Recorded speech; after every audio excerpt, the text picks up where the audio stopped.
Good morning.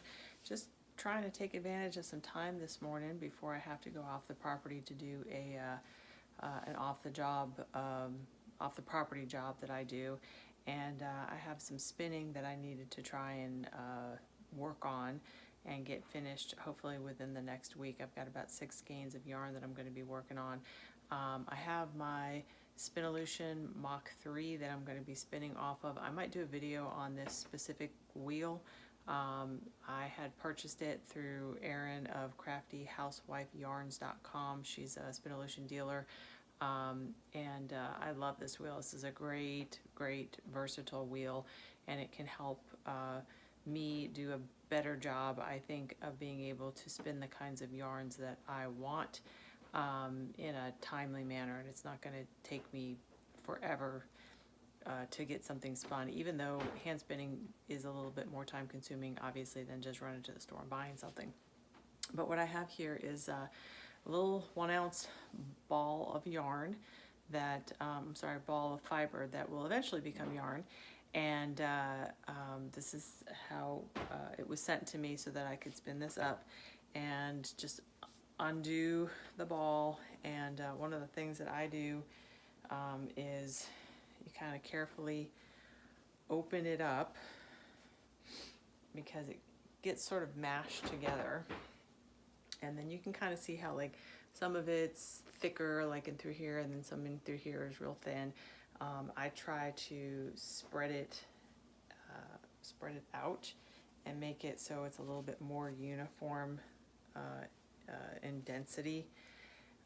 It also sort of naturally creates almost stripes in the bat here, but just opening up and letting some air back into this, because this is somewhat compressed. And then once I get it to a point where I feel kind of confident, and it's very uneven obviously, but I got kind of a split there. I'll split that down, and that's really still a little bit too large, so then I'll split it again. And those two are fairly airy and decent, and then I've got a pile that I'm splitting everything and getting it situated so that I know that that's going to be 1 skein of yarn. And sometimes I'll do this if I am running low on time. I'll just kind of do it and get everything pre-situated so that later in the evening, when I have maybe a little bit more time, I can get back to that and take care of it. We'll do another one again, and so just open it up, and you can almost see it. It's like those space bags, you know, when you open it up and just that's a good sign that the fiber is lofty and will help, you know, create warmth and all those things.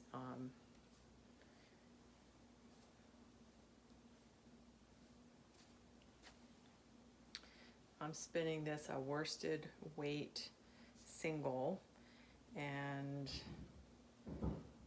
a lot of people don't think of a lot of times as a single as something that you can knit or crochet with, but you absolutely can. In fact, I would say historically the majority of the stuff that our ancestors had spun and used for garments or otherwise were singles.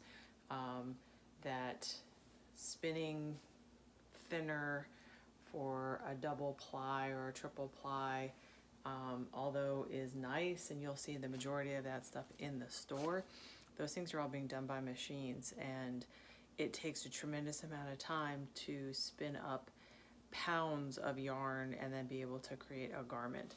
I did this yesterday, and here's one of my bobbins this is approximately somewhere between 9 and 11 wraps an inch, what's considered a worsted weight. It's going to sit on the bobbin for a day or so before it gets put on Niddy Noddy for to be wrapped up into a skein. It helps keep it all contained, and then given a dunk in the water so that the twist actually helps to set it. So one of the things that I've learned over the years is that will have a lot of residual energy in it still. And although it's fine, you can still knit or crochet with that. When you set it in water, it actually helps distribute that energy throughout the whole skein of yarn, and it becomes a much more balanced, so that when you hold up a skein, it doesn't twist one way or twist another way. It actually is like a nice big loop. Other than that, that's what I'm going to be working on for this morning. One of the other things too that is really handy, I use this quite often because I spin different thicknesses for a lot of different applications. I have a spinner's control card. I don't know if you can see that. It looks sort of like it's washed out a little bit. It's through, I bought it through Kamaj Fiber Arts, and it helps. It has like the different, you can actually do wraps per inch in the little indents here, but then it also has a visual guide here, these dark lines, so that way you kind of have an idea.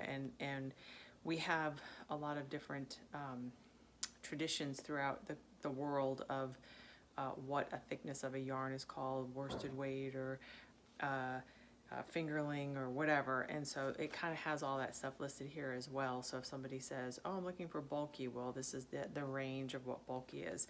And it also has a twist angle. This is something that I use when I'm doing a 2-ply or a 3-ply, and it'll, if you have it, the twist angle at an optimal range, which will give you a nice knitted or crocheted garment. The little package that I had that I bought from them came in this, and it has, you know, it's the easy twist tool, and it has her little you know, booklet, and it explains a lot of stuff. In all honesty, this was probably one of the best purchases when I was a newer spinner, to be able to figure out and give myself more consistent results. It really, really helped. Just a spinner's control card. I've seen these just individually sold. She sells them individually, or there's other places that sell them or whatever. But if you're interested in spinning, and you've maybe been struggling with some of that, this is one of the nicest things that I think you can treat yourself to, and it will help you keep, it will set you on the right path as you're starting to spin, and then you'll consistently through the rest of your spinning, you're like, okay, I know I'm spinning the right thickness for what I'm trying to do here. So that's what I'm working on this morning before I head off to work, my other work, and I hope y'all are doing good, and talk to you soon.